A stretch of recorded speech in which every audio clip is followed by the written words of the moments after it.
From Tally to Cali. It's time to wake up. Wake up! Wake up!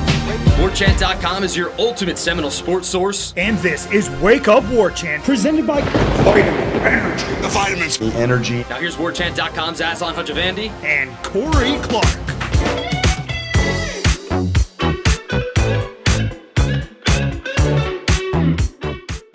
Wake Up Warchant presented by Vitamin Energy. Coming up on today's show, hey there, old friend, you're back. Culture. It's on the brain after this large exodus of players to the portal. What will determine success for John Garrett and Mike Norvell in 2026? And we're generating discussions sparked by Cummins. How should they divvy up the dollars? Wake Up Warchant presented by Vitamin Energy, vitaminenergy.com. Warchant BOGO, Warchant BOGO. Buy one, get one free. Corey, we've been saying BOGO so long that sometimes we take it for granted. My cousin, who I hung out with before Christmas, my mom was talking, we were talking about grocery shopping in a certain grocery store down here in Florida that's extremely exorbitantly priced unless you take advantage of their BOGO offers, in which case you start winning on that side of the consumer equation. And he was like, what's BOGO? It's like, you've never heard of BOGO?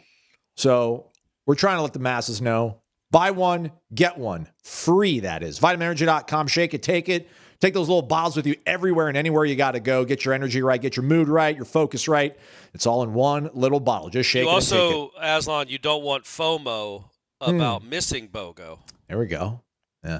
Right? Fear of missing onions. Out. Yeah. Yeah, that's right. You got it right. Perfect. All right. There it is.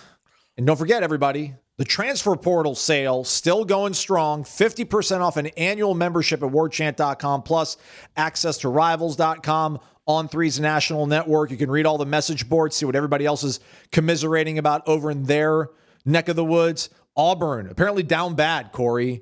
They're like one of the lead columnists at the newspaper in Alabama. I think some headline in his column about like the Alex Golish era has sunk before it's even begun. And then their number one, quick. Yeah, their number one wide receiver entered the portal on Monday. So you can go see what Auburn's commiserating about and put everything in perspective. Like, it's not that bad. 50% off, everybody. I know for how long, but take advantage. You got gift cards, those Visa gift cards. Use that to, spend a little dough and get yourself all the access over at warchant.com. Corey Clark, how are you, my friend, man? Happy early New Year as we approach even closer to Thank you, buddy. 2026. And you think we're going to have another show before New Year's Day or not? Well, either.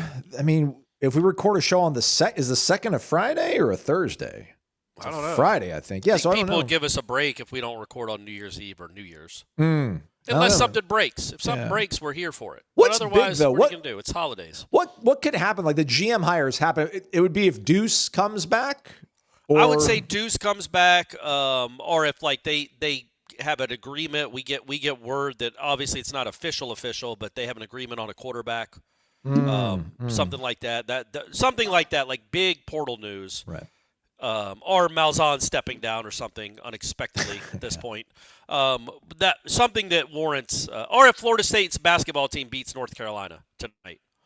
Oh, okay, there we go. There's a chance that happens. I guess I don't know what the spread is, but it's going to be a tough go for the Noles up in Chapel Hill. But, hey, you hit 18 threes, you give yourself a fighting chance. There we go.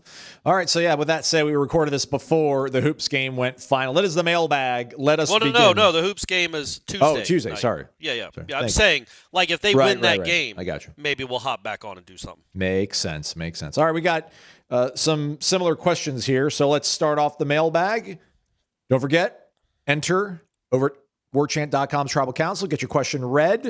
And if you're the best one of the week, you get that Cummins gift bag entry and then the grand prize drawing for that ultimate tailgate experience, which I think is for 4 folks, but then you obviously have more people at the tailgate that you want, but I think it's for like 4 folks up in the hotel, all those things covered for you. So let us begin, Corey. FSU Kenny, first in, first out, 2-parter. Also the same sort of thread with our guy Gio Noel. With so many players leaving, how many players do you think we sign? There are plenty of portal players available to put together a good squad. Will Alford say yes to spending the money needed to compete? Or are we going to wait around, save all the money for when we can afford to get rid of Mike and then go for it all? Gio Noel says this year has been, in so many aspects, meh. The way the game went against Bama to the way we looked against Florida was pure garbage. Expectations for a great year would be fool's gold for next year. 2026 should be wait and see. How many players end up leaving? How many players come in?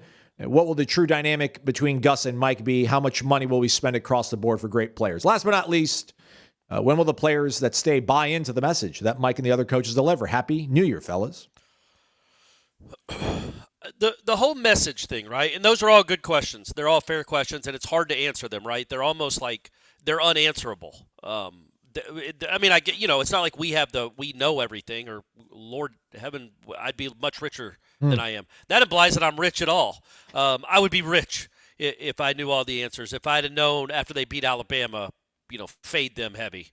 They're not going to win. They're not going to be another good team the rest of the season. It would have made a lot of money. Aslan. Yes. But I would say when it comes to buying the message, I think that only goes at a few places anymore. And sadly, and I think it could be at Florida State, I think that the overall message, the culture, the DNA, all that stuff, I think that could come back to Florida State where it does matter. And it is kind of like the 90s in the sense that you have a standard you play up to. The practices are harder than the games. All that stuff could still happen again at Florida State. It is a blue blood. But you look around the country, I just don't know that the message of the head coach matters that much anymore. And that's not to absolve them of blame. It's just that you want to get good players that are self-motivated, that want to be good football players, and that like winning. Whether they believe like we're the hardest working team in the country, and when they're pushing tires in February in the IPF, nobody's working harder than us and all that nonsense, man, and the sledgehammer and the rocks and all that stuff, whatever, man, fine. But you need to go, buying into the message isn't nearly as big a deal as getting good football players that just want to be good football players. Like, I don't know that I'm going to keep coming back to this example, Texas Tech. I don't know that Joey McGuire, the head coach there, sold something that they all bought into, or they're just a bunch of really good football players that play for each other and play because it's fun to win games, as opposed to let's follow the leader, let's follow Joey McGuire to the top of the mountain. Does that make sense? Like the buying in aspect, I'm done with it. I don't care. Yeah, I don't care if they buy in. I mean, I do. You don't want them to not be all in. But I want them to be all in for themselves, not because they believe in the head coach. Yeah, I mean, I don't know. I think you get to moments in a season where you need to believe that you're getting the right play call, that this guy knows what he's doing. But I don't know how much that is culture. I agree, but is that the head coach or is that the OC? Because Mike's not calling the plays. That's fair. So I get believing it. You want him to believe in Gus and you want him to believe in Tony for sure.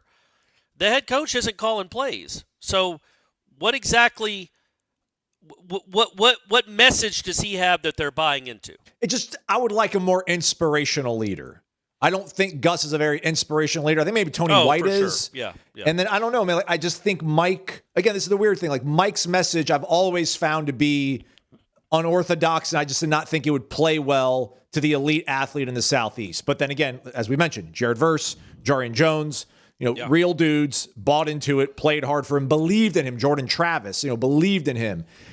I think you do need some of that, Corey. When times get tough, there needs to be like belief, and there needs to be the self-belief that you have, Corey. But it also helps like when you look over the sideline and you're like, all right, man, like that guy has been telling us all these things, and he's put us in the right position at this moment. I know he's not calling the play necessarily, but he can override some things. I mean, there needs to be that sense of like, we believe in this guy. Yeah. And I don't. Well, they don't. They didn't. If we're going to judge it just on results the last 2 years, there's no belief in this head coach. Can he get it back? Sure, because as we just talked about with some of those questions, there's going to be 50 new players, at least. Again, they're bringing in 31 or 32 high school players, so fresh to the team. And then I'm going to guess if they've lost 25 in the portal, you might not replace all of them, but you're going to replace 80% of them. So you're looking at, what is 80, 20 on fit? It's like 52 players. That's half the team. You're allowed 105 scholarship players now, I think. I think that went through. So half the team is going to be brand new. So you can get those guys to, I don't know, man. I'd rather buy into Florida State. Buy into playing big-time football. Buying to trying to go win something. Like, I don't know that, like, Jared Verse believed in Jared Verse more than he believed in anybody else. Same with Jordan Travis. And I think those kind of players on a football team, obviously very good football players, dynamic, special, game-changing type players.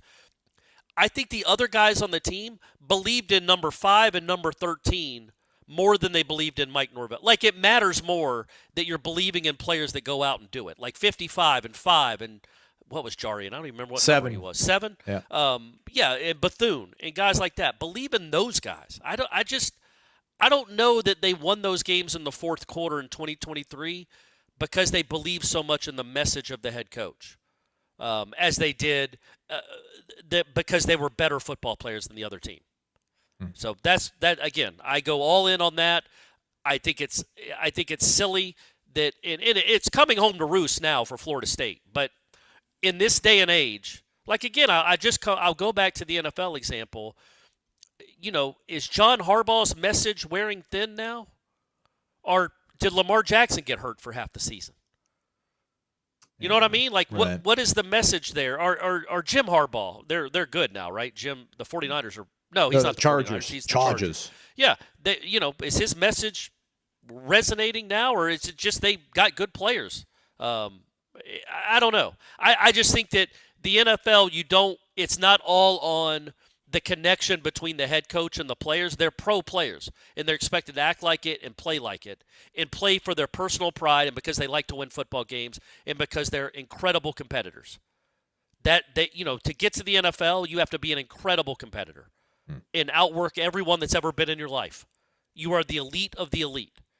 And that's why they don't need a message from a head coach. They don't need inspiration from Todd Bowles.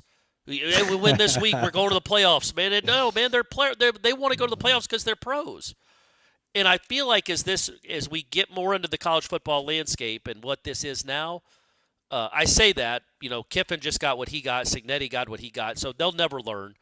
But I'm kind of talking back and forth because I think like Cignetti and Kiffin, those kind of coaches do matter. Clearly. I am not diminishing especially Cignetti. It's unbelievable what he's done and what he's turned around. I'm just saying you don't need a Cignetti-type coach, like an all-timer apparently, to be good at Florida State. And you don't have to have Newt Rockne as your head coach to be good at Florida State. You've just got to go get football players. And I don't care if they give one rat's ass about Mike Norvell and what his message is. Sorry. All right. That's been about 7 minutes on that. We didn't even answer half. Well, it was also 3 questions. Yeah. Well, but let me sum it up real quick. Please. Like really quick. Sorry, Aslan. Sorry, and everyone else. It's the last show of the year, baby. I'm trying to get it all out. I'm not dismissing how important it is for a head coach to have a connection with his players. I'm just with this particular head coach, especially, don't care. Go get me good football players, and they'll connect with each other. That's the hope. They'll play for each other, and they'll connect with each other, and they'll want to go win for themselves and for Florida State. And I don't care if they win for the $10 million a year head coach. All right. We didn't answer part of this, but it's fine because it segues us to the Michael Alford segment of the show. FSU Kenny was asking, will Alford say yes to spending the money, or will he sit on the money? We go to Sight and Sound. There's a lot of discussion that Michael Alford undercut the Battle's End, which allegedly has had a negative impact on our acquisitions and retention. Timing and circumstances seem to support this. If true, this is very disheartening. I would love to hear your views on the issue. And then we also have Pensacola Nole 1. Why is our AD in hiding? Once he comes out of witness protection, can we ask him if he's changed his view on the NIL cap and if he could so kindly verbalize his plan? My quick thought on this, Corey, is winning is in the best interest of everybody that's associated with Florida State athletics. That goes without saying, I would think. But we think the guy that gutted that stadium and reduced the seating and then turned around and charged a boatload of more money to be able to sit in that stadium with all these luxuries. Like, we think that guy is cheap. Like, he doesn't want to spend money. The guy that pushed through the football only facility and it's going to be top of the line. Like, that AD is the one that's like, no, let's not spend a lot. He realizes to win, you need players, and to get players, you need to pay the players. I understand the narrative, and I hate using that word, but I get it. The thought is he was very much one of those 80s aligned with wanting the House settlement to pass, having this almost hard cap, right? Like, we're going to do rev share, and this is the money, and the money is the money, and that's all it is. Like, it's all the money from TV revenue. There is some NIL still available through NIL Go and the whatever Price Waterhouse Cooper, whoever, Deloitte, that's checking things out, but that's a very small percentage of it, right? Like, that was the belief, that was the hope. Well, now that that's not the reality, I don't know if he would be holding on to it. I wanted to hold on to that being the reality, but I would have pivoted, and I would imagine he's going to pivot too, and they are going to have to spend to get the players in here to make this thing back on track after just this horrible 2 seasons they've had. I don't know if I buy into this. Michael Alford is jealous that Battle's End was taking money away from boosters because he's a booster guy at heart, and man, like, everybody wants to win. They have a finite resource to get the wins. They want to use it as best as they can. I can't imagine he's trying to hold back on it. I would think it's if we could get to the bottom of it, because, look, man, there are 2 sides to every story. And when you hear people talking about the Battle's End being frustrated that the AD's not giving them the money or the resources or whatever else, well, who do you think they're hearing that from? The Battle's End. And the people that represent the Battle's End. And they might have rightful concerns and complaints. But that's how life works. Like, is the Battle's End just get a blank check to go spend it on whoever they want without any oversight? Of course not. That's not how life works.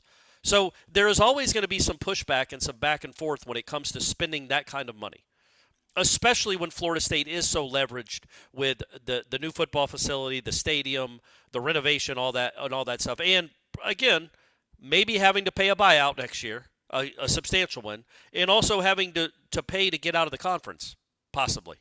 Like, there's a lot of money out on the horizon that you have to worry about as an AD, more than just, hey, we need a cornerback. Rawls is good. We got to give him $1 million. It's like, okay, hold on now. Like, and then if you push back a little, all of a sudden you're not giving any resources. You're not taking care of football. But Aslan is exactly right. So that being said, I just want to point that out. We don't know what the complaints really are, what they come at the heart of. I did not look at Florida State's roster this past year and think, man, they underspent. They went and got a 2-year starter quarterback that fit this offense well or was supposed to. They spent gobs of money on their 2 new coordinators. They went and got Deuce Robinson, Randy Pittman, a whole new offensive line. They spent money. Jerry Wilson, kept Darrell Jackson around here. James Williams was not a low-priced acquisition. Yeah, they did. Maybe you could argue, well, it's not even an argument. They didn't spend it wisely, but they spent money. You look at the other rosters in the ACC, they were not wanting, except for against Miami. Miami spent more than them. Miami spends more than just about anyone. Compare yourself to them, you're not going to feel great. Everybody else you spent more than. So the fault of the season is not Michael Alford's fault that they didn't get to use the money they wanted. They had a perfectly good roster to go be better than 5 and F and 7. Moving forward, it just defies credulity. It defies belief that Michael Alford in this this is a tornado that he's in. This is a storm. This is a tempest. Like, he's in the middle of this thing. Nice tempest. Like, and you can't, in the middle of something like this, just say no, we're not spending. It just doesn't make sense. Even if it's just for this year, you've got to get back on track. And I feel like you've almost, and we'll see what it looks like. We'll see how close they try to play by the rules, whatever those are.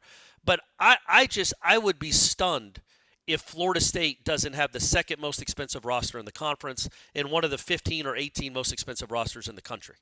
I would be stunned because it is so important to keep this head coach, so you don't have to go pay him $40 million a year from now, to keep him employed, to save that money, also to make you more appealing to the Big Ten or the SEC in 2 years. It makes no sense to just keep taking punches. You have to go overspend. And if you're not going to go overspend, then that defies belief, and there's somebody that doesn't understand what their job is. Also, again, one last thing. Michael Alford has bosses. Like, if they wanted to pay Rawls $1 million, and they say, look, Jabril, and again, I'm just throwing out numbers. I have no idea. Let's use $500,000. Rawls wanted $500,000. Michael Alford balks at it and says no. Well, Norvell has other people in his phone that he can text. It's not just Michael Alford. And Michael Alford has bosses. And Mike Norvell or Ingram or whoever's complaining about the lack of resources can go above Michael Alford and be like, guys, you understand he's sabotaging the program. We can't have this. Do you guys enjoy 7 wins in 2 years? This isn't what we have. We have to get out of this rut. And I don't think it's just Michael Alford does not control all the purse strings. Right. He controls some of them. He can he can have opinions, but he doesn't control all the purse strings. And it would just defy belief that he's going to try to skimp and not pay what needs to be paid to get a competitive, ACC championship game caliber roster to Florida State next year. Now, will this coach screw it up if he gives them a good roster? Probably, going by recent history, but he will give him the best chance he can to get out of this rut and at least get back to respectability and hopefully to Charlotte. Yeah, that's the goal. Last thing on this, and I'll let you jump back in, I guess, Corey, but I shouldn't say I guess. You can do whatever you want, my friend. Yeah, that's right, Aslan. Don't forget it. So the guy that back-channeled to try to get the job at SC and the guy that back-channeled to try to get Lane Kiffin is playing by the rules, though. Like he will not budge at all on playing by the rules. I just don't buy it. I just don't buy it. This is a quick one, Corey, because shout out to Irish O'Fell for pretty much answering it for us. C. Pelham. They've been around for a while, I feel like. All right, August 1st, 2022. Okay. Can you guys tell us if you're allowed to contact our players who have announced their intention to enter the portal? If you are, do you try, or do they all say no comment? It seems like we're all in the dark about which ones are just trying to negotiate for more money and which ones are unhappy and why. And what happens if you call Alford's office and ask for clarification about the direction of the program? You guys are always doing your best, but we hear so little from the players and front office of this program. Well, somebody asked this question outside the Renegade Express, and Ira answered it and basically says, can the staff at Warchant contact players that are leaving? Ira says, Corey, sure, we can try, but thousands of kids go into the portal every year and they almost never talk about it until they find a new home.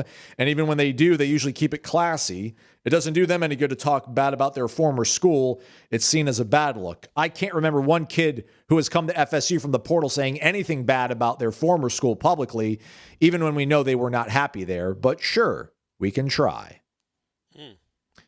I do remember Richie Leonard said like a passive-aggressive comment about Florida, but he didn't dog. He was like, yeah, Billy Napier just didn't get it.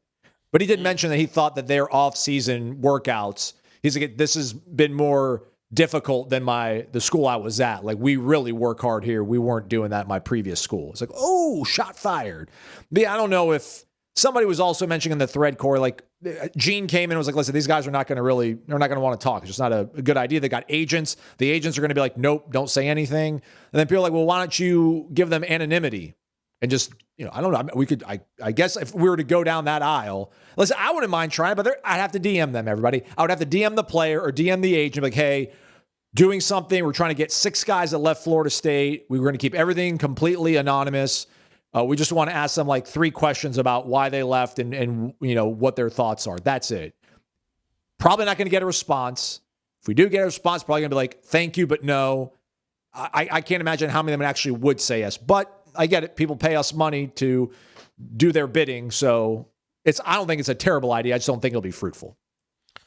Well, I'll be honest with you. The only ones I would care about are Pittman, Rawls, and probably Barker. Landon Thomas is one in mind. I think it'd be good to get maybe, but Landon Thomas had 2 catches last year. Is that we got to read between the lines there to wonder if he might want to go somewhere else? Edwin Joseph. But yeah, I get your point taken. Yeah, but those are 3 important guys, though. I agree. And Rawls especially. He's the one. Like the other guys, again, Barker could be something. He didn't prove to be great, but he got hurt. He proved to be better than we thought he was. But I don't know. But I liked his potential. Rawls was the guy that was an all-ACC caliber player, and Florida State doesn't typically lose those guys. I know that's weird to say, but they don't. They usually bring in the all-conference kind of guys in the portal. They don't lose the guys that they really want to keep. I can't imagine they didn't really want to keep Rawls. So, yeah, he'd be a good one to ask. I can promise you, Guy, he wouldn't say what the reality is or I guess I don't know the reality. Is he really upset about Surtain? He could be. But I would think the reality is he's trying to get much more money, a lot more money. And who could blame him? He played himself into a better contract. He has the ability to be a free agent. That's what he's going to do. The problem is, and I was thinking about this, Aslan, 100% I'm going to make this a reality, is I'm done asking the guys when we get these newcomers from the portal, like what made you consider Florida State? Why Florida State? And we'll get asked that question. He'll get asked that question, and we'll ask that question, and he'll say, oh, it was a good fit. I like what Gus does in the offense. I really think I have a chance to shine here. I felt like family since I got here. Yeah. The next question I will ask is, how much more money did you get? Hey, man, you are a pro football player now, man. And we know you just left a school where you had 111 tackles or whatever, and now you're here at Florida State. We know you got paid more money. How much? Maybe I wouldn't ask directly because that's not nice. You shouldn't ask anybody how much money they make. But I would ask maybe, how much did money play a factor? And I will ask that to all of them because the problem is they're gonna say it wasn't much of a factor, probably. But don't you think it's the overriding factor? Yeah. Yeah. But you got to be in a neighborhood. I think you're in a neighborhood. It's all right. Does it have 4 bedrooms? We need a 4-bedroom house. Doesn't it need to be 2,500 square feet or 20? There's certain things. And then, I don't know. I think like if you're within $15,000, $20,000, I think you can win out. I don't think it's just necessarily always top dollar, but I get it. We see Texas Tech pulling in all these guys, so we naturally assume that everybody is just simply going on the top. Well, dollar. You're right. So, like, let's say they get the Southern Miss linebacker. I just mentioned him because they're in the running for him, and he had 130 tackles or whatever last year. So he wouldn't be coming to Florida State just for a paycheck. Like, he's leveled up. He wants to go play in a bigger stadium with better fans, a bigger conference, with a chance to go do some things, national TV, people caring, people having podcasts about your team, all that stuff that comes with the notoriety that comes with being a football player at a place like Florida State. I get that. It's the ones like, you guys all know, like Rawls. Rawls is already in a place, and he's already a starter, and he's already an all-conference player, and he's already on his way to the NFL. So he might be going somewhere else for a paycheck, and Florida State's going to get a few of those guys too. But, you think about if they got the Calandria quarterback from UNLV. Well, he's going to get more money than he was going to get at UNLV. But he also wants to be back in the ACC, back home, and he gets the notoriety of being the Florida State quarterback. That's a pretty good life. Maybe I won't ask that to all of them. I'll ask it to the ones that I think it applies. And I was thinking about this because it isn't all about the money. I know I just said that. But as I was thinking about it, you mentioned the Auburn wide receiver, Cam Coleman, who's really good, by the way. He shoots to the top of the list of the top guys in the portal. I think he's in the top 10 of names in the portal immediately. And there was some tweet about, I don't know, somebody from On3 saying Coleman wants to go. Coleman doesn't seem interested in wanting to be at Auburn for another rebuild. He wants to join a championship contender. And at first I rolled my eyes. It's like, yeah, man, he wants money. He deserves money. He's a really good wide receiver. He wants to go get paid like one of the best wide receivers in the country. But then I'm like, well, yeah, he already is at Auburn. They take care of their players at Auburn. I think there's validity there. He doesn't want to be at Auburn again for another 6-6 season with a first-year head coach in a middling team, in a middling program, and another rebuild. He could go play at Georgia. And that's probably really appealing to a really good football player to go play at a place like Georgia where he's pretty confident they're going to be playing for a national championship. And all the status and just how much more fun that is to play on a team like that instead of losing every week or every other week.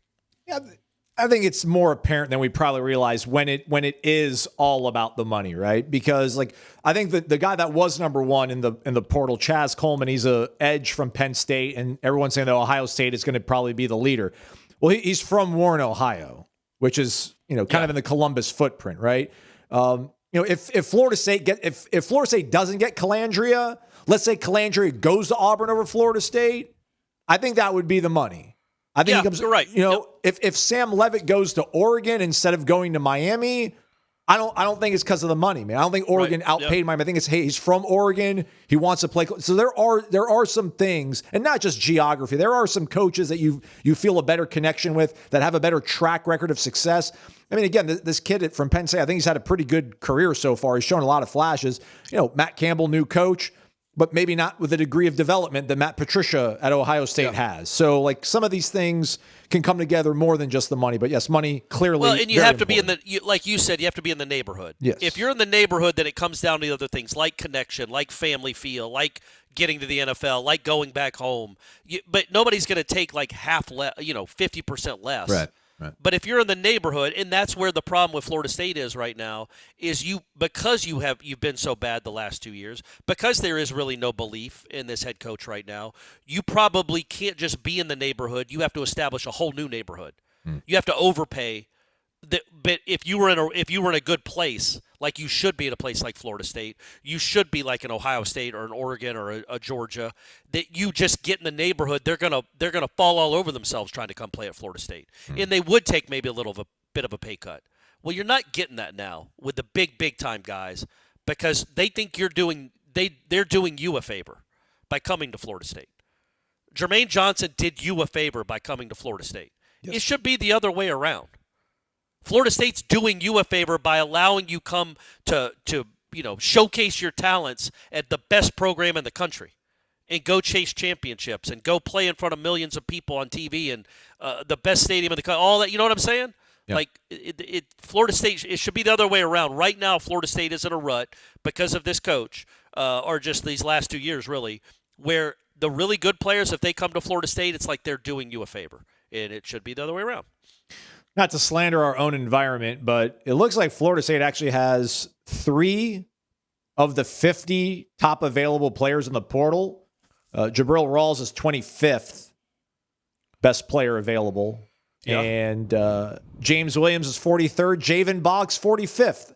Ashlyn Barker, not even inside the top 150. And I would say this, look, man, I don't know how many people are in the portal now. It's going to be a stampede in a week. So Javon Boggs is going to go way down. That's not to say he might end up being awesome, but he will not end up top 50 in the country.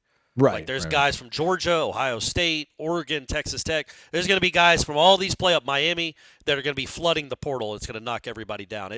James Williams especially, that's really surprising. Right. What's not surprising is when you walk in the Corner Pocket Bar and Grill, you see a friendly face smiling, welcoming you into the establishment, giving you a menu with delicious food options that all can't miss, and ice-cold, really aggressively priced drinks, everybody. And by aggressively priced, I mean low cost, because it's tough out there. Corner Pocket's got your back. Daily lunch specials from 11 a.m. to 3 p.m. weekdays. There's a weekday happy hour. That's not just an hour singular. It's 3 hours or 4 hours, 4 to 7 p.m. So 4 to 5, 5 to 6, 6 to 7. Do the math, Aslan. And don't forget, there's usually trivia on Tuesday, bingo on Thursdays, but with these holidays falling right in the middle of the week, we're having to pivot. But once the new year rings and January's in full swing, just remember Tuesday, trivia. Maybe Corey Clark will be there. Thursday night, bingo night, cash money up for grabs. Not this Thursday, though. This Thursday is not bingo night, but they are having trivia tonight. And then is Wednesday night New Year's Eve? Yes, sir. So they're open New Year's Eve, so you can come watch the Miami-Ohio State game. There's also going to be live music, a good cover band that's going to be there starting around 9, so about halftime of the game, and then they'll take a break, and then they'll play right around at the end of New Year's. You'll watch the ball drop. There'll be champagne, I think. But yeah, Corner Pocket's going to be open for all your New Year's Eve festivities if you're down for that. CPTallybar.com, the website. Ace is the place with the helpful hardware, folks. Why would you wander around a warehouse store looking for paint when you could just swing by your neighborhood Ace? In addition to Ace's award-winning service, we have top-rated paint brands. Plus, our color matching technology allows us to match any color. So stop wandering and start painting. Head to your neighborhood Ace today. In Crawfordville, your home convenience store is Ace Home Center and NAPA Auto Parts, located at 2709 Crawfordville Highway. Form and function, fit and futuristic. Ditch the old clunky stale wallet for a wallet from Ridge. Featuring premium materials for a premium feel. It'll be the last wallet you're ever going to buy because Ridge comes with a lifetime warranty. Oh yeah, and free shipping. And a 99-day risk-free trial. For a limited time, our listeners get 10% off at Ridge by using code WAKEUP at checkout. Just head to ridge.com and use the code WAKEUP, and you're all set. I like this thing, guys. I've got better lower body mobility. Is it because I haven't been sitting on a wallet for like the last 6 months, or is it because I've been doing a little bit more mobility workout at the gym? I don't know, but it fits right into your front pocket. Piece of cake. And I'm not skinny jean guy. Okay, let's be honest. Like, I know you guys think my fashion styles might be a little too flamboyant, but I don't wear skinny jeans. But I wear slim fit stuff, and it fits perfectly. So if you got the baggy stuff, piece of cake. Front pocket, all good. When you do your check before you leave the house, you won't have to tap the back of your back. You'll just be like, front pocket, I'm good to go. Check out Ridge, ridge.com. Use the promo code WAKEUP to save 10% off your order. Welcome back. Wake Up Warchant. Vitamin Energy. Warchant BOGO, your promo code. Let's get to know a little bit more about our favorite guy, everybody, Corey Clark. Squiffy Nole. He has been around long time. September 2005, 96,364 posts. Drew Weatherford. He was there for the beginning of the Drew Weatherford. Who would have thought 20 years later Drew would be controlling some hedge fund that's trying to buy up all the college sports? I appreciate the effort Corey Clark puts into reaching FSU sports events and often wonder, how many work miles does he drive a year? What has been his longest continuous drive? What is his preferred route to reach I-75 from Tallahassee? What food stops, hotels work best for him? What podcasts or music does Corey enjoy while driving? Stuff like that. Okay, there's a lot there. I'll go with the podcast first. Okay. All right. I almost always try to do true crime if it's going to be a long drive, because I can get 5 or 6 episodes. You get invested. Although I can tell usually about episode 2, they didn't solve this thing. And if they didn't solve it, I don't want to listen to it. I don't care. I don't want to unsolved mysteries. I want solved mysteries. Yeah. I want to know that they found the killer. You know what I mean? That's all I care. I don't like open. So I hate when they say, so if you have any information, it's like, what? You just I listened to this for 6 hours for you to tell me you didn't solve anything? You just read some police reports?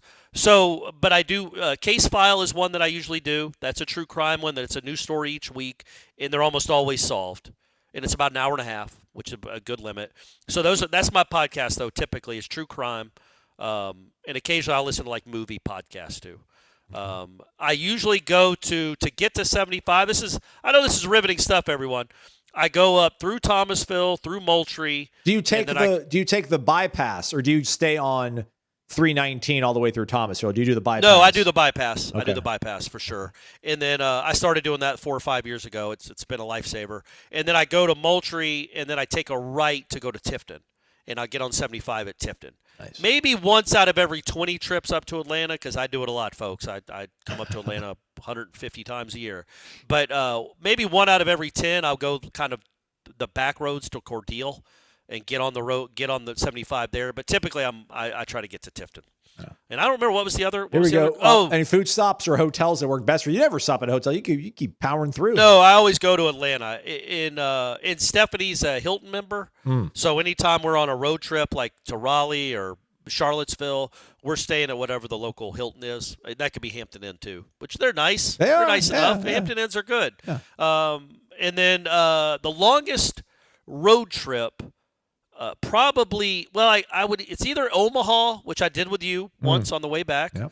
I've done it 3 or 4 times, but I did it. You were a part of one of those. I did one way. I did a return trip. Yeah. I also drove to Syracuse. I think that was the one that stays with me as the worst one. I got sick. I vomited that night, the night before the game. It was a noon game. It was Jameis the next day. It was a noon game, 2014. Syracuse was bad. Florida State won by 30 or 40. That was a Mario Pender game, or was that? Yeah, you're right. Yeah, Pender got hurt, and I think Dalvin's came in. Coming out party. Yeah. But I was sick as a dog that night, and then that day was a noon game. I just wasn't ready for it, and then drove all the way back. Well, drove all the way back to Atlanta. Ooh, it's either that one or Pittsburgh. Oh. Tallahassee to Pittsburgh? Atlanta to Pittsburgh is a little different, but it was Atlanta to Pittsburgh. And what was happening, so it was the Jameis game, the Jameis game. I was driving up there Saturday afternoon, and I was going to try to stop somewhere in West Virginia. I was going to try to go up like 8 hours. But apparently all of West Virginia was sold out because it was the Mountaineers home football game, season opener, and as I was told by every hotel clerk that I walked into the hotel room or hotel lobby, it was also the state fair. Ooh. So every hotel off the exit was booked. Every one. I couldn't stay anywhere. And so I ended up driving all the way into downtown Pittsburgh. at 3 in the morning, looking for a hotel.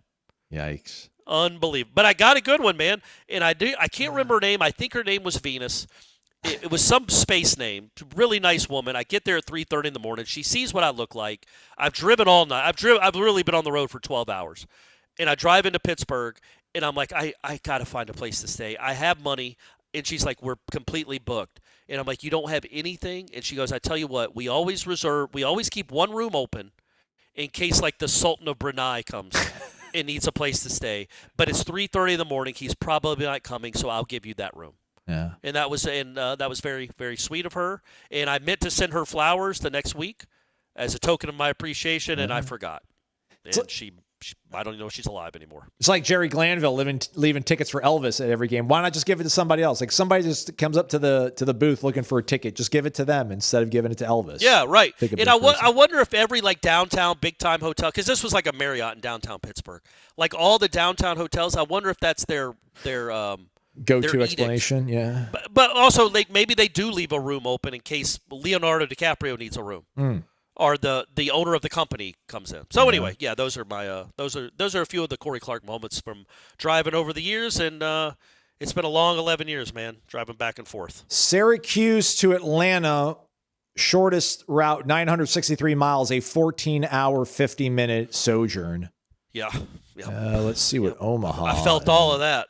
Omaha, by comparison, oh wow, not great. 983 miles, 14-hour, 50-minute drive. Yep. It's like equidistant. Yeah, Pittsburgh was just a walk in the park compared to those two. The Syracuse one was that was rough. That was a rough drive. I like this question a lot, Corey. This is a good one as well. I think it could generate a decent amount of discussion. Our guy, Island Chief. Wake up. If there exists a cap on spending on your roster, even if it is just the finite resources available, why carry 105 players? Why carry even 85? Is dedicating time and money on players who probably won't play for you a smart move? NFL teams somehow figure this out. I know they don't have just 53. They've got some practice squad people. Yeah. So this would be the interesting thing. If you got like a true NFL guy, we'll see maybe Florida. David Caldwell has most recently been with an NFL franchise. I think it's been a minute since John Garrett was with an NFL team, and he wasn't working front office, I don't think. So, yeah, I've always been in the belief, and listen, we got to watch practice for several years. And, I mean, I get it. Like, you want to keep some bodies fresh, but you would look around and be like, you feel like they could probably tell 20 guys just to beat it, and they'd be okay. They'd be able to practice, get in what they need to get in. But I don't know if this is one of these things where it's some of this old school Jimbo stuff where I'm going to keep scheduling FCS teams because that's their payday and that helps some kids go to college and keep their career and their dreams alive. I don't know how much of this is we want to have as many players and offer as many opportunity to kids to better themselves and further their careers and get into school. And we want to maximize and use every 105 person that we have available. But man, no, you could figure this thing out, Corey, I think with like 70 players. Yeah, it's an interesting question. I hadn't really thought about it because, yeah, if there's a finite amount of money you can spend on a roster, I don't know if, there might be – I know for all we know, you're only spending money on 50 players, and the other 50 get scholarship money, which is not nothing. They're on scholarship. They get their friggin' school paid for. So that's a nice reward. And I'm saying it's a nice reward for a third stringer. Like you're getting a Florida State education for free. Sorry you don't get another $100,000 on top of that, but you don't score touchdowns or block anyone. So you don't get that money. So I wonder, again, as we move forward, it's all so fluid, what will end up being the norm? Because I can't imagine Texas Tech is paying their 80th guy a ton of money. He might not be making anything. It wouldn't make sense for him to be making anything. There is no minimum salary for these guys. So I would think the minimum salary is zero. I would think, but they eliminated walk-ons.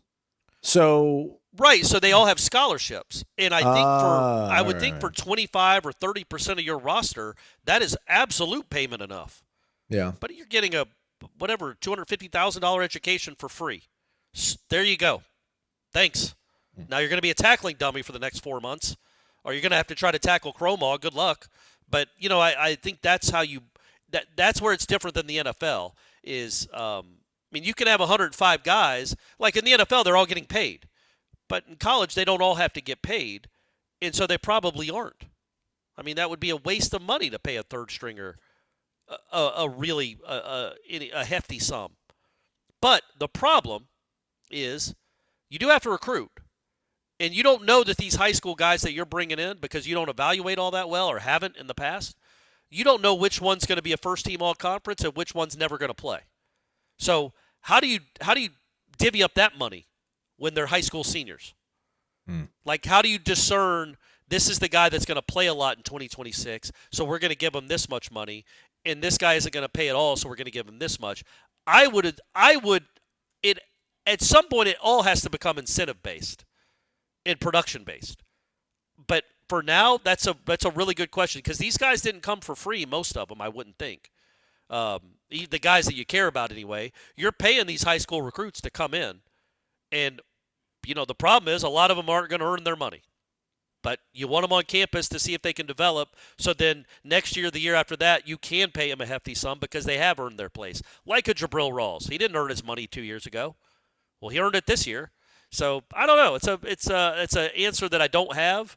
I don't know what they're going to do. I can't imagine they pay everyone on the roster. I would think, again, like I'll say it for the third time because I always repeat myself, I would think for 25, if you have 100 players on this team, I would guess 25 of them are just getting paid in scholarship. So, which is not, again, it ain't nothing. That's a pretty good payment. But you have to be smart. Yeah, you can't pay everybody. You can't have a minimum. You can't have a self-imposed minimum that you're going to pay all these guys. That makes no sense. Because, why pay 10 guys? If you pay 10 guys that never play $50,000 each, well, that's $500,000 you wasted that you could have gone and gotten a starting right guard. So, that's why you need a GM, Aslan. Figure these things out. XDQ004 next up, Corey. Wake up, our guy Derek. Omega Man. Flurry of activity in the transfer portal might just be addition by subtraction. That was me that put the question mark on it, Corey. He says emphatically with a period. I may be cynical or just numb, but I have yet to see anyone enter the portal that cannot easily be replaced by either someone on the roster or someone who will be on the roster. We need Mike to find that 2022 portal magic. Mm-hmm. That's not the question. Really? I mean, I was agreeing with the portal magic. He definitely needs to find some portal magic. Yes. But my thing is, like, why do you want to be in the business of replacing a starter like Barker and a starter like Pittman? I get it. Like, maybe they're not irreplaceable, like Edwin Joseph. Like, Edwin Joseph's been here for a while. He's been productive for you. Like, I don't want to go get somebody that's similar to him that hasn't been invested for three. But it's his question, Corey, not mine. Yeah. So the question is, put your GM hat on. Tell me which would help us get to Charlotte faster. 5 players who are legitimately worth $10 million collectively, or 10 players legitimately worth $10 million collectively. So same amount of money, $10 million.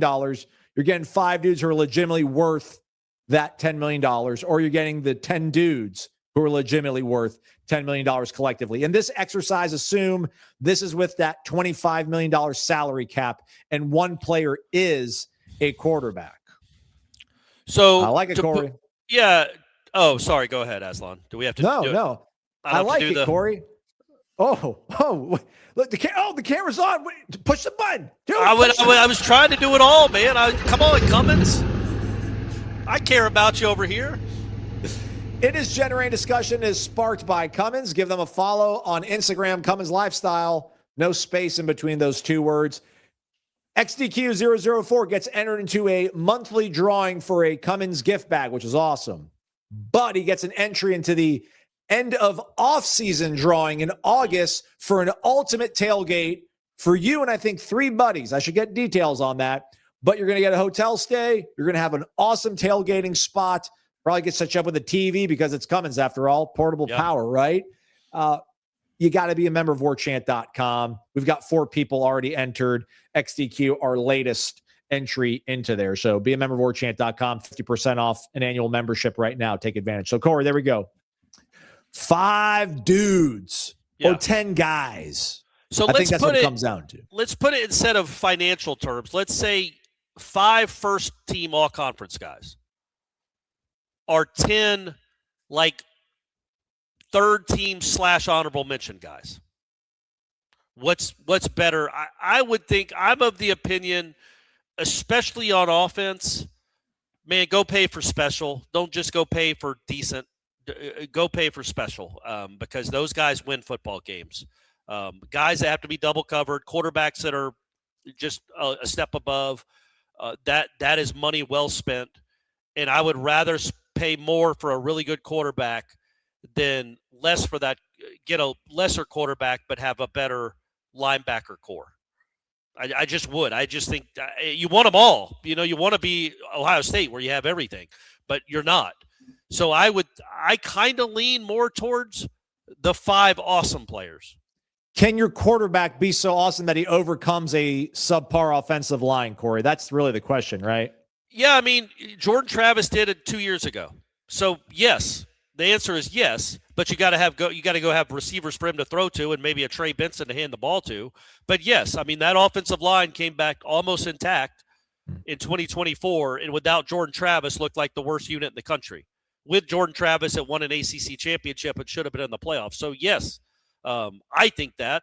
I think Gus's offense lends itself to not having to just mash people, but you can beat people with tempo. You can beat people with a mobile quarterback. Confusion, a little bit of trickery, like all that stuff will be on the table where you don't need a great offensive line. A great quarterback makes everybody better. So I whatever in that scenario lends yourself to getting the best quarterback. An all conference, all ACC caliber quarterback, that's where you go, in my opinion. I'll go with the 10 guys. I don't disagree, but I like the way you framed it. The 5 guys, $10 million, you mentioned it, like all conference guys, like special, right? Like, do you want 5 special guys or 10 really good college football players? I want 10 really good college football players in this conference. I feel like maybe any conference really, but I just feel like, again, we're chasing Virginia and Duke. Everybody, right? Like, and SMU and I guess Miami to a certain degree. I just feel like those 10 guys are quarterbacks that have to play above his pay grade, though. So that might be cheating, Corey. But I think you can then go get 2 really good offensive linemen, get yourself another good wide receiver. I don't really think we need a running back that's all that great. Gives me a presence in the interior of my defensive line. Give me an edge rusher. Give me a quarterback at my linebacking core. Give me a cover dude. Give me a good safety, and then I don't know what you want to do that 10th other person there, but that's the way I look. I think you build like that skeleton. I don't want to call it a foundation because I don't know if that's a national championship caliber roster, Corey. But I think no, it's not. I think that's the skeleton for a 9-win team that maybe can sneak into Charlotte. Couldn't you though? The counter to that is, couldn't you say Florida State kind of had that?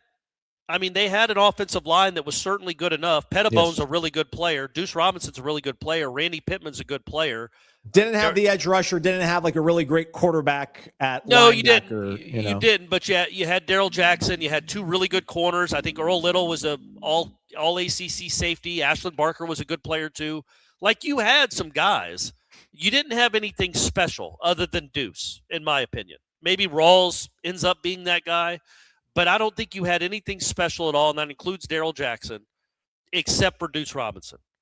But throw on a special quarterback, a special edge rusher, a special linebacker, and I don't care who else, another a tight end, a running back. Man, yikes! You start feel you could get away with pretty good at other places. Like Florida State was pretty good at some spots. They were not good at linebacker. What else? They were not good at defensive linebacker. End. They weren't good at edge. End.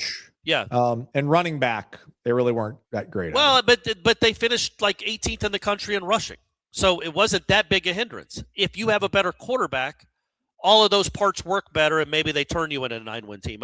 The point is, this isn't an exercise to go win a national championship, because you're not. Whether you have just 5 awesome players or 10 good players, you need a whole lot more.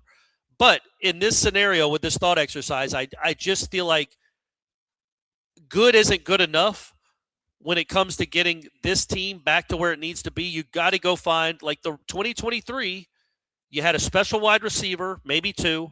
You obviously had a special quarterback, 2 special defensive linemen, and a special corner? I mean, Bethune and Deloach were good, but they weren't all ACC first team good, I don't think. Yeah. And the offensive line wasn't good at all. And your tight ends didn't end up being great because Jaheim Bell was hurt a lot. Benson was good. So I would go that blueprint. Go get you 5 or 6. I know that 6 wasn't an option, but at the end of the day, go get a quarterback. Go get a special quarterback that makes people better. Please, please, please. I hate having to go look at Texas Tech and be like, all right, I need the Magna Carta. I need the rubric. Yeah.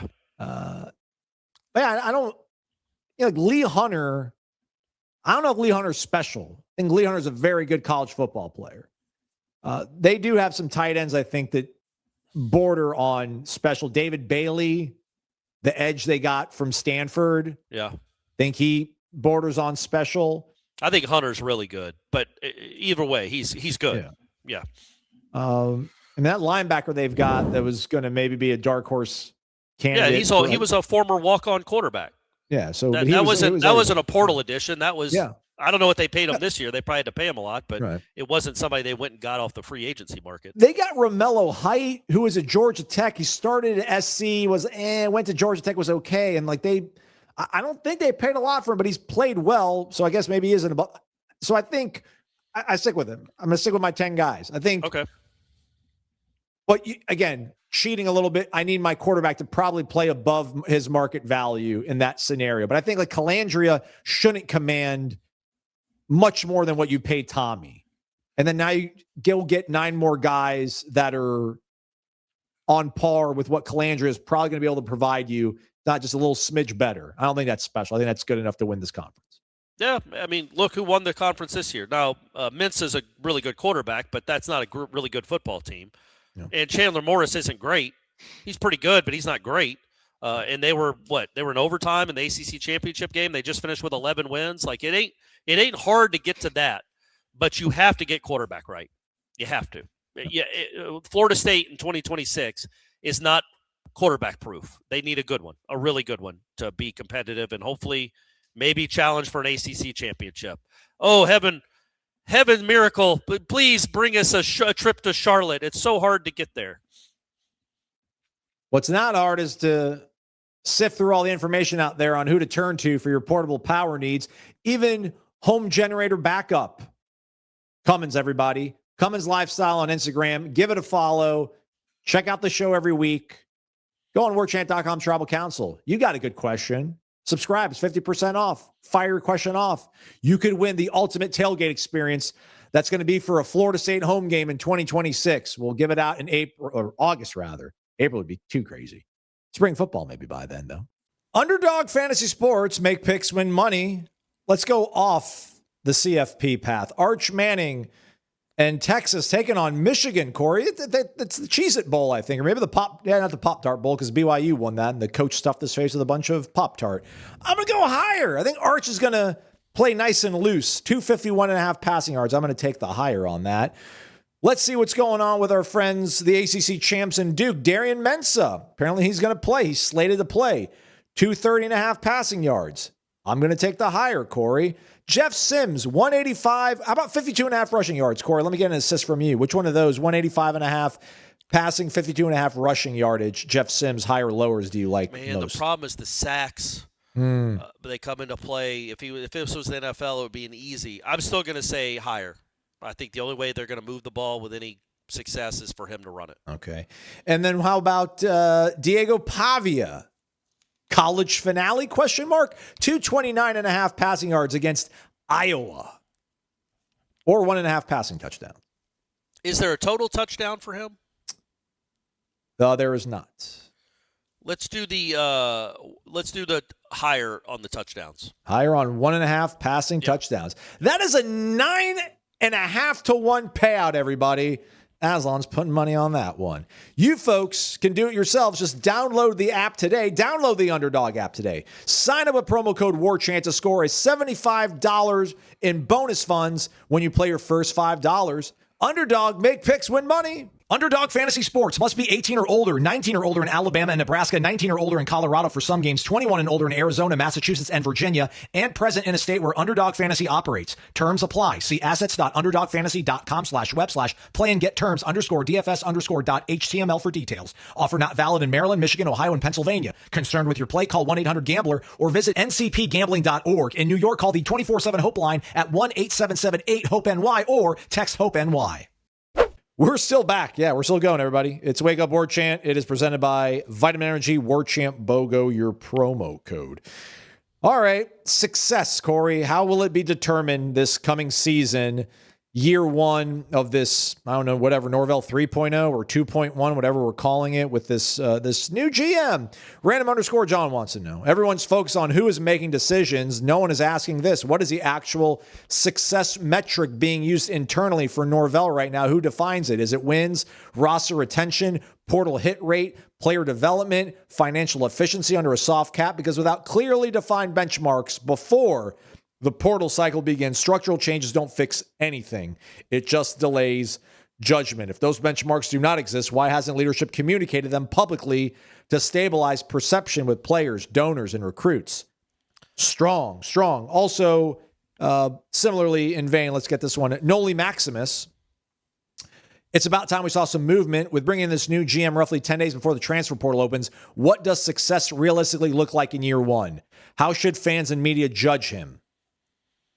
Oh, Judge Garrett. Yeah. So I guess both those guys. How are we going to judge both these guys in whatever we're calling this year one, year 7, but it's still year one? Awesome.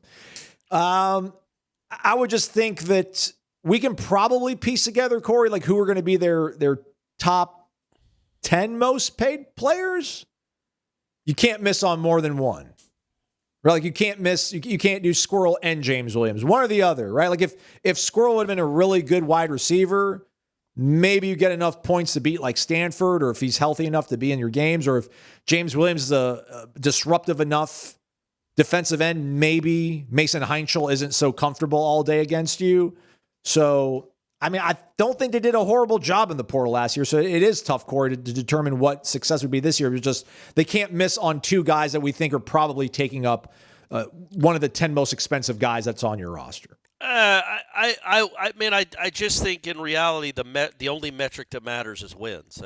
You can miss on 4 of your 10 best, but if you go in 9-3, you've had a good season, and you could do that if your quarterback is awesome. If you have a Squirrel White and a James Williams, but you had Chandler Morris at quarterback instead of Castellanos, and you'd have gone 9-3 or whatever, people would have been like, well, great job.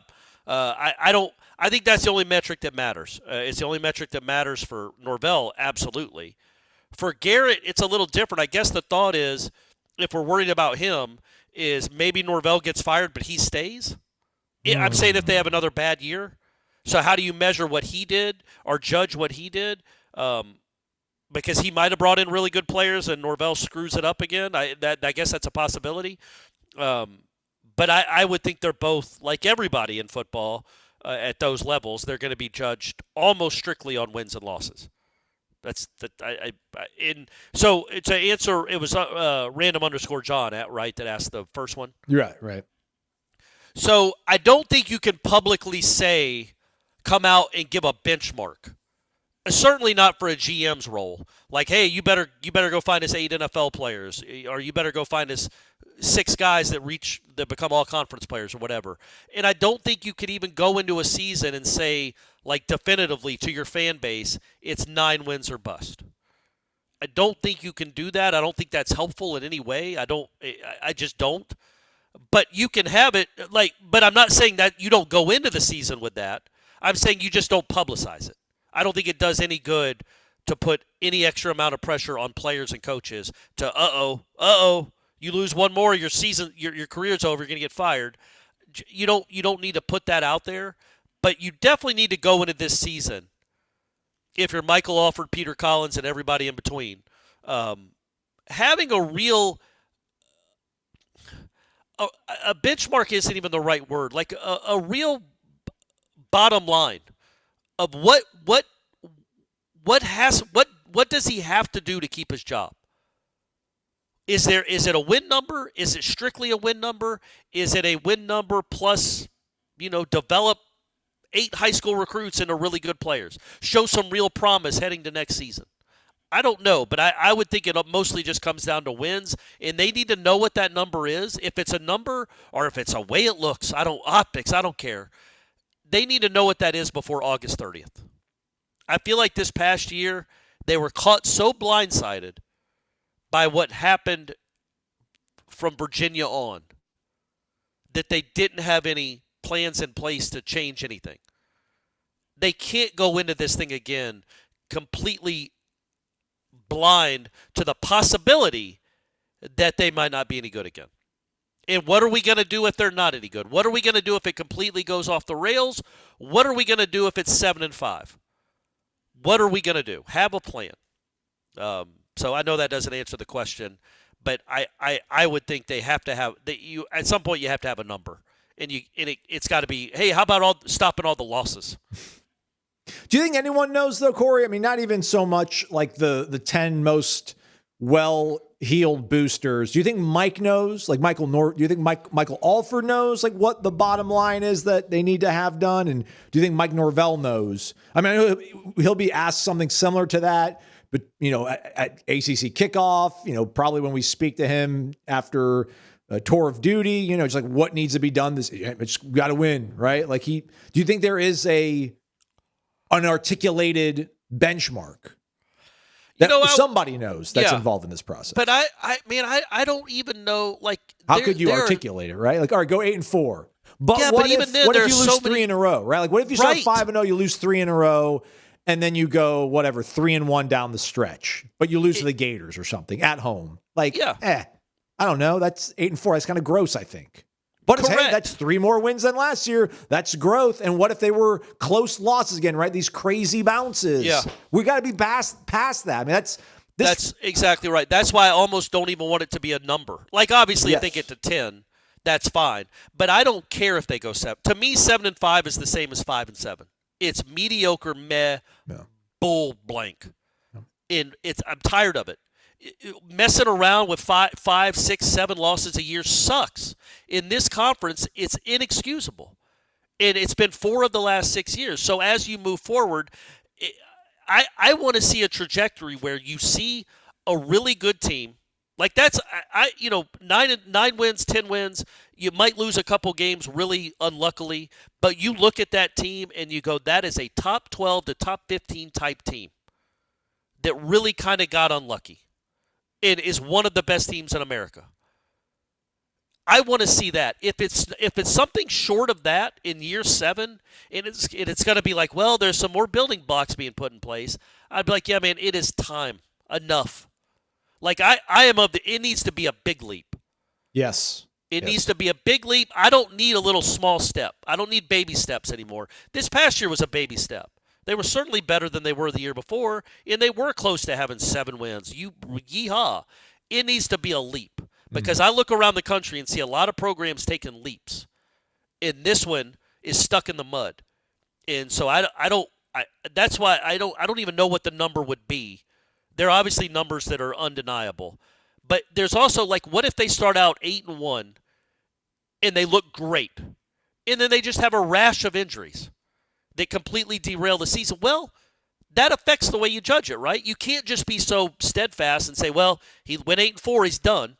No, they were great until they lost 3 of their starting offensive linemen and their starting quarterback.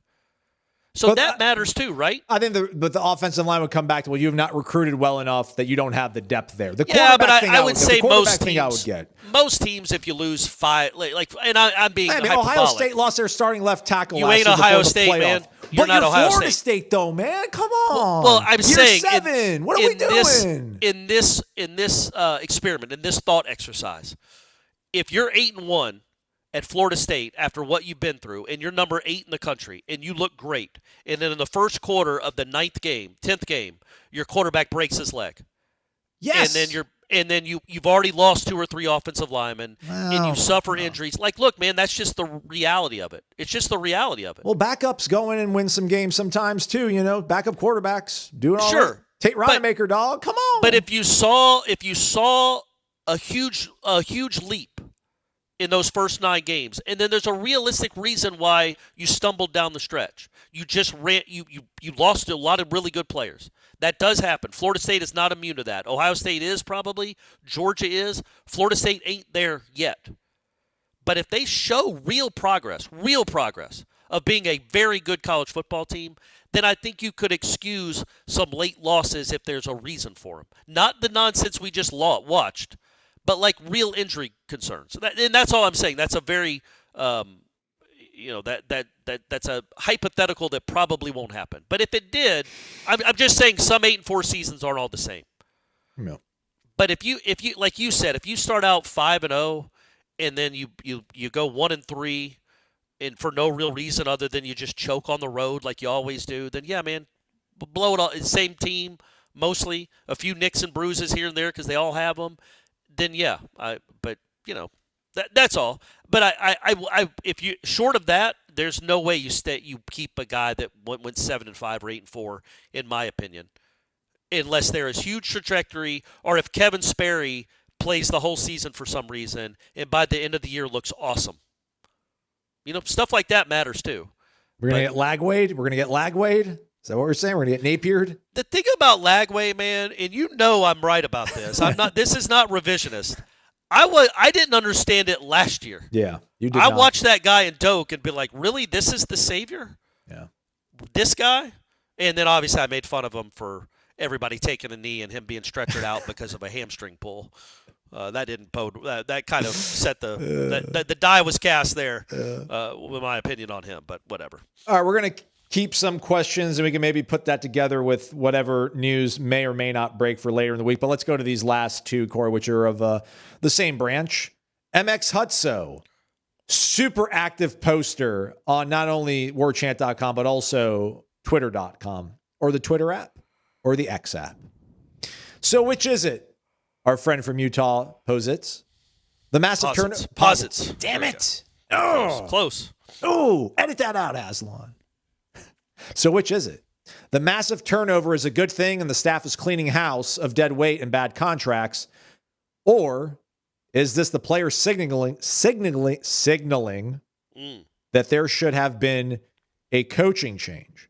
And then Tony G from DB, wake up. I would say I'm looking forward to 2026, but well, how can we say there is not a culture problem? How can we believe the players love Norvell? No team in Division I has lost more players. We aren't just losing guys buried on the depth chart either. So, Corey, can we now say 2026 will be bad? Don't bend, Corey. Will be what? Will be bad. Oh, no. But we don't know the roster. Yeah. But I absolutely believe, understand the sentiment about the culture. 100%. You can't argue that people love playing at a place when literally a quarter of the team are in the portal.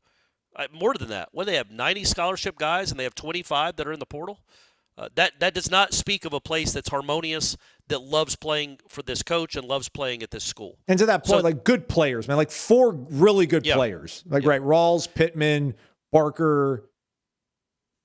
I think Edwin Joseph counts. Sorry. Sure, yeah, starters, yeah. And when Edwin Joseph is a good player. I just don't think he's irreplaceable. Correct. I think Rawls is probably irreplaceable. So again, let's see what the roster looks like in 2 weeks. Until then, it really is hard to judge because it's all going out. There's no incoming calls. They're all outgoing. And so you're taking a bunch of punches to the gut. But you're going to start swinging here. Let's see what you replace these players with. Let's see how much better the roster is than last year, and we'll go from there. But, yeah, it's not ideal at all. Both things can be true. The culture isn't great, and it's not ideal that you're losing so many players. And you can still be good in 2026 despite it, in spite of it. You just can. We'll see. It doesn't mean it's probable, but it's absolutely possible if you hit right, because you're going to pay. You're going to have a salary. You're going to have a roster that gets paid. You're going to pay these guys, and I do think you have pretty good coaches. So it is possible that they're good, but that also doesn't mean that there isn't some sort of, I don't know, underlying culture problem. And a culture, I don't know, that's a catch-all word. There's an underlying problem where, and it goes back to 2 or 3 years now in hindsight. We didn't give it credence at the time, But why is Patrick Payton jumping in the portal after 2023? Why'd Omar Graham do it? Why'd Josh Farmer do it? Now, they came back. No, Peyton did, but the other two did. But what are they leaving for? Like, why are they doing that publicly? Why did the whole team opt out of the bowl game? Like, these are all things in hindsight where you're like, okay, that doesn't portend of a group of young men that love this university and love this head coach and love playing for it. So, yeah, that's – but I also – I know that Florida State is on the heavy side of portal guys right now. I just don't know how specific a Florida State problem is once we look at – when the smoke is cleared, if Florida State has the most portal departures, what is the average? Like, what is Georgia going to end up with? I'm going to guess they're going to have around 20 guys at least that leave. I would think Miami's going to have 20 guys that leave. Ohio State, it's going to be guys looking for different destinations. So, again, not denying that there's something wrong when half the team bolts, but that does not mean that the new guys coming in can't figure out a way to win with Mike Norvell as head coach. There's been a group of guys that did it before. So let's hope you find the right mix of players. And just live with hope. Right, Aslan? We're going to a new year. Let's have hope. Let's look at that glass half full. Here's, if I could say this. All right, let's not. Let's go back. Let's dump the water out. No, I'm not. Why can't I be critical and cynical of what's going on right now, but also root and want and hope for success, right? Like I'm not expecting success, but I'm not going into 2026 being like, man, they're going to lose every single game. It's going to be horrible. I don't feel good about. I don't like this direction they're going in. It's my alma mater, man. It's my favorite team of all time and all things. Like, even though I can't be critical of them, I get it. Like, you don't want to be critical of your family on a microphone out loud. It's not my family, man. It's a football team, right? You know. So I resent the whole thing about. Like, I just live in this, not just me, but the people that maybe, are of more negative belief and don't have the most tinted glasses looking at this thing, or just miserable. What's the point of being a fan? I don't get you. It's like, well, you didn't hear that. I didn't just say that. No, you didn't either. But just when we talk about like our guy, like Tony G says, I would say I'm looking forward to 2026, but it's hard to say so. It's hard to really say that. But man, I bet you Tony's going to watch every single game. Yeah. And I bet you he's going to listen to either Jeff's show or this show or headlines, and he's going to be on Warchant. And so I don't begrudge you at all. And I don't begrudge the people that are sick of hearing about people like me complaining all the time about it. I get it. You don't think it's conducive. It's not constructive. I understand. All right, man, go ahead, post and give us your thoughts on why it's going to be good. Like, I just don't believe you though, but it's fine. I respect it. It's just that we're in these factions now. It's tough to go on the boards, man. It really is. And it's not just because people are negative. It's that everybody wants it. We're not going to change people's minds. We just got to be articulate in what we're thinking and back it up with maybe some data as opposed to just, well, it's my favorite team. I have faith in Mike Norvell. I just hope he's going to win. So I don't think anybody has. I can't imagine anybody has faith in Mike Norvell, and I certainly don't. As I argue that there is a chance that Florida State can be good again, it's not because I believe in him. It's because, as I've said many times, I look around the world of college football, and it's not that hard to be good. So they can win in spite of Mike Norvell. Does that make sense? Absolutely. Like you get good players here. You can win football games. The head coach can go stand at the 20 and just look up at the video board and look at all the out-of-town scores. I don't care. You get good players and good coordinators, you can go win football games. So that's my hope. It's not an expectation necessarily because I've been here the last 6 years, but it is a hope. And yeah, I think it's weird. It's like everybody that thinks that I'm too negative or you're too negative or I'm too positive. We're all wanting the same thing. Yeah. We want Florida State to be good. My argument isn't that, by God, everything's fine. Quit complaining. He did win 7 games these last 2 years. Do you just forget those great days? It's not that. It's like it doesn't mean it can't get better. So why – and I'm not saying you're miserable. Why just be miserable consistently for 9 months as if you have any real idea what's going to happen next year? Because nobody that listens to this show – thought there was a chance in Hades that they were going to beat Alabama by 2 touchdowns at this time last year. None. And they did. And then none of y'all thought they were going to lose to Stanford either. So our opinions right now don't mean jack squat. They're just opinions. We'll all start forming better opinions in 2 weeks when we see what the roster is. But even then, we'll only know a bit. We got to see how it all comes together. Well, in the spring, if we ever get to see any of that, and then obviously when is it New Mexico State they open with? New Mexico, perhaps. I want to show the New Mexico State. I think you're right. Either way, come get some, Aggies. Come get some. But yeah, so it's like we all want the same thing. And I would never push back and tell somebody that's negative. Like Jeff. I mean, Jeff's much more negative than I am about this current program. But I would never say he's not a real fan or doesn't care. But I wouldn't say the only thing I take umbrage with is that I'm naive or stupid because I think there's a chance they could be good.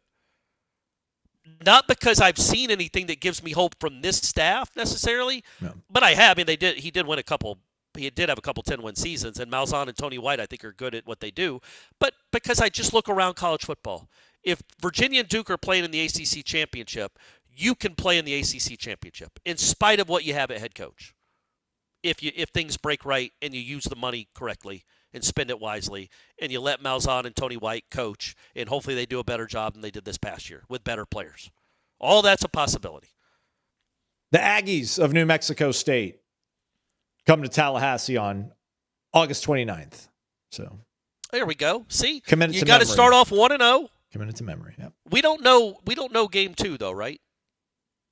Our guy Tom Lang said he heard maybe Labor Day Monday against SMU inside Doak Campbell Stadium.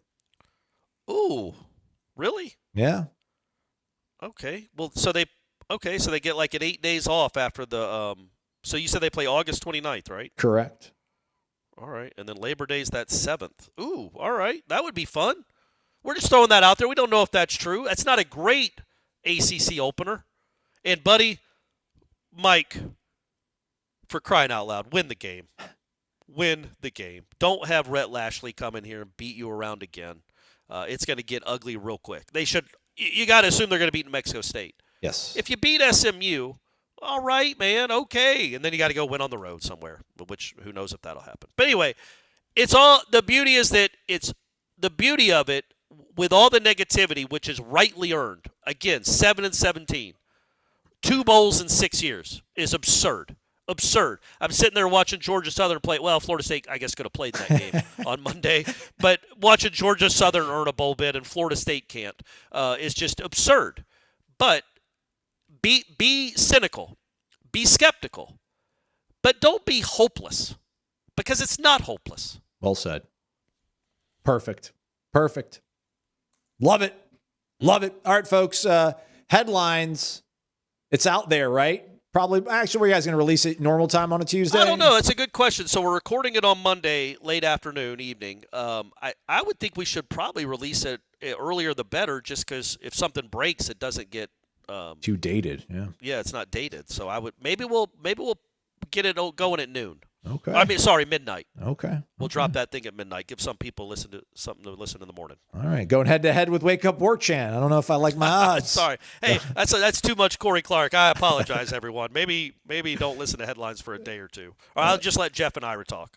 Subscribe to the pod. Subscribe to the Warchant podcast feed, which includes Seminole headlines and all the press conferences that usually happen after games. Check out warchant.com. Again, 50% off. It's the transfer portal special. You get access to not only warchant.com, all of our premium boards. You can read on them. You can comment on them. You can take screenshots and send them to your buddies, all that good stuff. You can read all the other websites, all the other forums. And On3 has been duplicating and eating up and gobbling up all these other websites that were really strong.